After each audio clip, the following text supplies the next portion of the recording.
Na sesión extraordinaria celebrada por videoconferencia, a conselleira do Mar debullou a estrategia deseñada pola Xunta para defender os intereses do sector pesqueiro galego tralo acordo do Brexit. Terá como base os dous informes encargados polo Goberno autonómico sobre o impacto do acordo na flota galega. Un técnico administrativo elaborado pola Fundación Marinlec que analizará as consecuencias sobre a actividade extractiva e a comercialización dos produtos pesqueiros, e outro encargado do Instituto de Estudos Europeos Salvador de Madariaga da Universidade da Coruña sobre as súas implicacións xurídicas. Unha vez concluídos os dous documentos, convocarase un novo pleno do Consello para constituír un grupo de traballo e analizar os pasos a seguir. Pois unha vez que teñamos os informes que xa ten encargada esta Consellería, tanto á Fundación Marinlec como ao profesor Sobrino, que son dous informes, un técnico administrativo e outro dentro do punto de vista xurídico máis profundo, un profesor que xa nos fixera dous informes con respecto ao tema do Brexit e que o propio sector entende que nos dá moita luz para preparar cual vai a ser a estrategia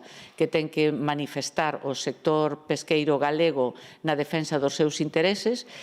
A Xunta solicitará tamén unha reunión coa Directora Xeral Europea de Asuntos Marítimos e de Pesca e co presidente da Comisión de Pesca do Parlamento Europeo para trasladarlle o impacto socioeconómico deste acordo en Galicia. Un acordo que a Consellería valora de forma moi negativa pola reducción das posibilidades de pesca tanto no Gran Sol como no caladoiro do Cantábrico Noroeste. Todo o sector entende que, dende logo, foi un acordo negativo tanto para a flota que faena directamente no Gran Sol como tamén se vai a ver perxudicada a flota que traballa no caladoiro nacional no Cantábrico Noroeste e, polo tanto, todos estuveron de acordo nos pasos que vamos a dar. A isto súmanse outros aspectos negativos, posto que os buques británicos non se verán sometidos á política pesqueira común, nin a normativas europeas. Reino Unido non terá tampouco que aplicar medidas de redución do esforzo pesqueiro e mesmo podería incrementar as súas posibilidades de pesca.